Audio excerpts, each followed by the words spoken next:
Good morning my dear friends. ఈరోజు topic ఏంటంటే ప్రస్తుత సమాజంలో జరుగుతున్నటువంటి చాలా ఇబ్బందికర విషయాల్లో సూసైడ్ అనేది ఒక ప్రధానమైనది.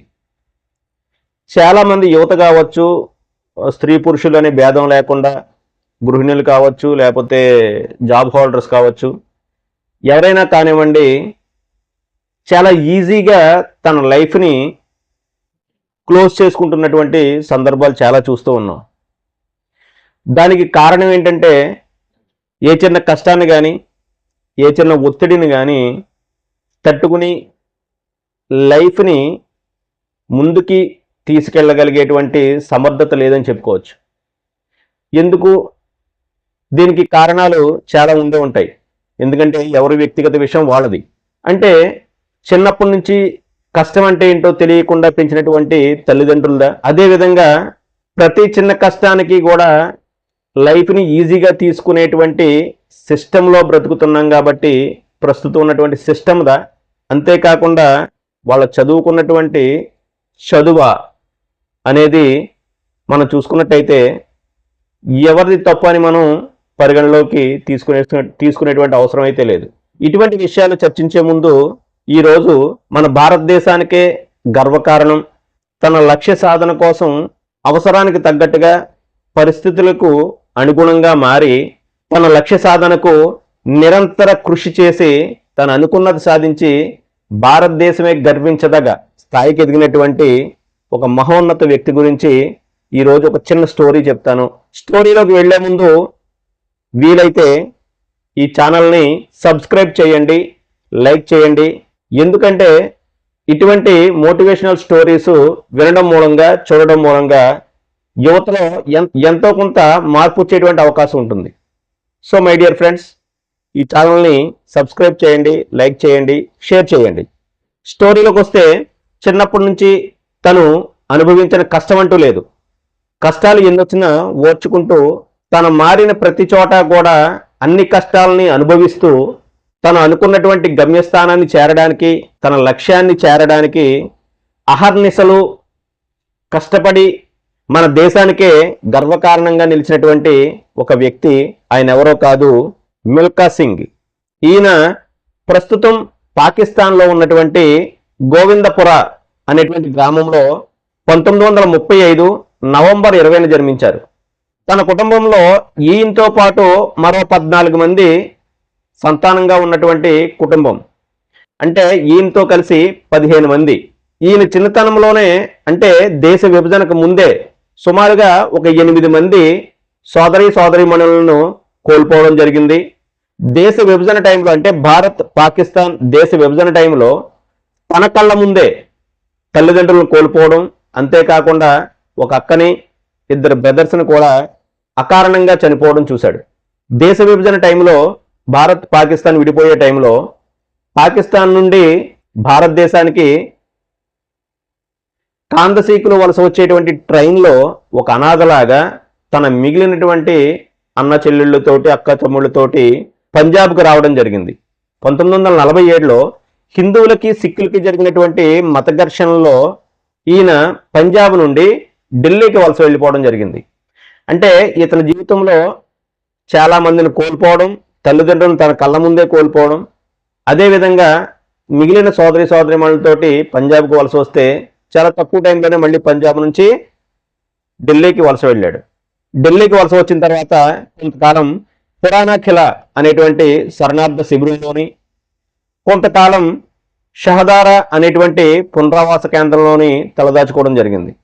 తర్వాత అక్కడ కూడా చాలా ఇబ్బందుల కారణంగా తన సోదరి అయినటువంటి ఈశ్వర్ దగ్గర జీవితం కొనసాగించడం మొదలుపెట్టాడు.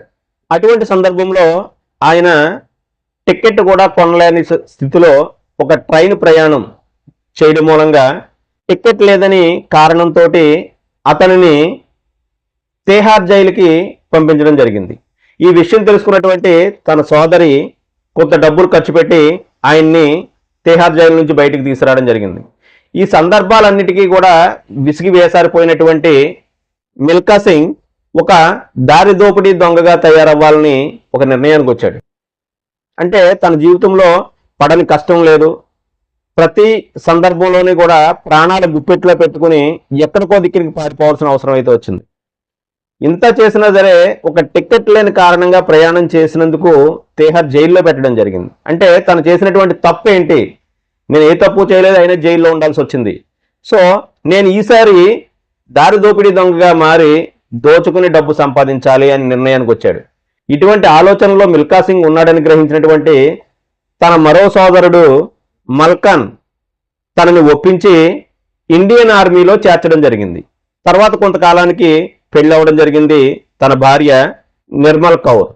తర్వాత కొంతకాలానికి ఈయన గవర్నమెంట్ ఎగ్జామ్స్ రాయడం మొదలుపెట్టాడు. ఆ సందర్భంలో ఎలక్ట్రికల్ డిపార్ట్మెంట్లో మెకానికల్ ఇంజనీర్గా ఉద్యోగం సంపాదించాడు. కొంతకాలానికి స్పోర్ట్స్ అంటే ఇంట్రెస్ట్ ఉండడం మూలంగా స్పోర్ట్స్ వైపు కూడా మొగ్గు చూపడం జరిగింది. తను చిన్నతనం నుంచి కూడా చాలా కష్టాలు అనుభవించాడు. తన చిన్నతనంలో స్కూల్కి వెళ్ళి రావాలి అంటే గనక ఉదయం 10 కిలోమీటర్లు సాయంత్రం 10 కిలోమీటర్లు ప్రయాణం చేయాల్సిన అవసరం అయితే వచ్చింది. సో అటువంటిప్పుడు ఆయన స్కూల్కి వెళ్ళే సమయంలో పరిగెత్తుకుంటూ స్కూల్కి వెళ్ళేవాడు.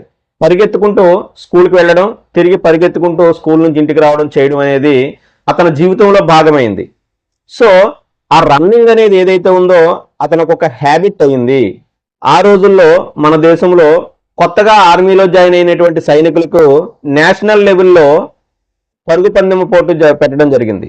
ఈ పోటీలో మిల్కా సింగ్ పార్టిసిపేట్ చేసి తను 6th ప్లేస్ సంపాదించాడు. అంటే తన చిన్నతనంలో స్కూల్కి వెళ్ళడానికి చేసినటువంటి ప్రయత్నం రన్నింగ్ ఏదైతే ఉందో ఆ రన్నింగ్ ఆయనకి ఇక్కడ ఉపయోగపడింది. సో 6th ప్లేస్ సంపాదించడం అంటే చిన్న విషయం ఏమి కాదు. ఈయన రన్నింగ్ చేసేటువంటి విధానం ఏదైతే ఉందో దాన్ని గుర్తించినటువంటి ఇండియన్ ఆర్మీ ఇతనికి ప్రత్యేక శిక్షణ ఇప్పించడం మొదలుపెట్టారు.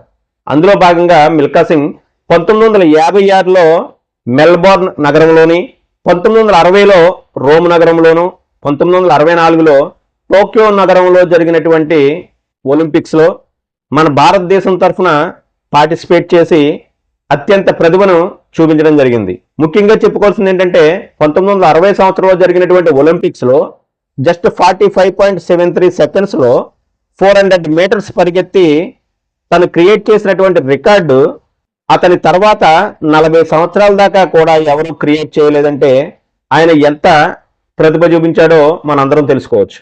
2013 నాటికి కామన్వెల్త్ క్రీడల్లో బంగారు పతకం సాధించినటువంటి భారత ఏకైక క్రీడాకారుడిగా మన మిల్కా సింగ్ గారు ఉండడం అనేది విశేషం.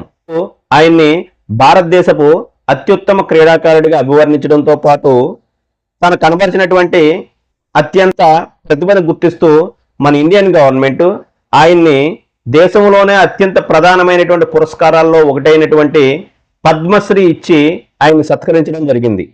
తనలాగే తన కుమారుడు కూడా ఒక గోల్ఫ్ క్రీడాకారుడు, ఆయన పేరు జీవ్ మిల్కా సింగ్. మిల్కా సింగ్ గారు స్పోర్ట్స్ నుంచి రిటైర్మెంట్ తీసుకున్న తర్వాత మన ఇండియన్ గవర్నమెంట్ ఆయన్ని పంజాబ్ స్పోర్ట్స్ డైరెక్టర్గా నియమించడం జరిగింది. తర్వాత కొంతకాలానికి మిల్కా సింగ్ అతని భార్య కోవిడ్ ఎఫెక్ట్ అయ్యి 2021లో జూన్ 13న తన భార్య మరణిస్తే తను జూన్ 18న మరణించడం జరిగింది.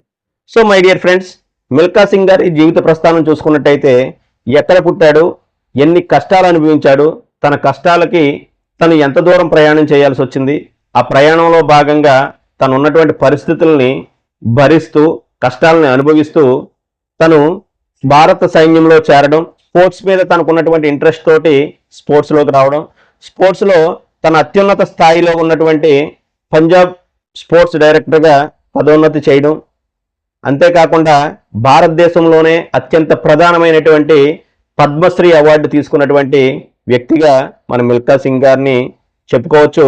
ఇటువంటి వ్యక్తులు ఈనాటి సమాజంలో ఉన్నటువంటి యువతకు కానివ్వండి, మనకు కానీ అందరికీ కూడా ఒక ఆదర్శప్రాయంగా తీసుకోవాల్సిన అవసరం అయితే ఉంది. సో ప్రతి చిన్న విషయానికి రాంగ్ డిసిషన్ తీసుకునేటువంటి ఈనాటి యువతకి ఇటువంటి వాళ్ళని ఆదర్శంగా తీసుకుంటే ఈనాటి యువత తమ అనుకున్నటువంటి లక్ష్యాలను చేరడానికి బాగా ఉపయోగపడుతుందని, ఇటువంటి స్టోరీలు ఈనాటి సమాజంలో ఉన్నటువంటి యువతకి మనందరికీ కూడా మంచి ఇన్స్పిరేషన్ అవుతుంది, అదేవిధంగా మంచి మోటివేషన్ అవుతుంది.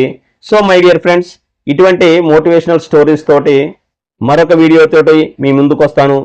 Thank you very much. జై హింద్.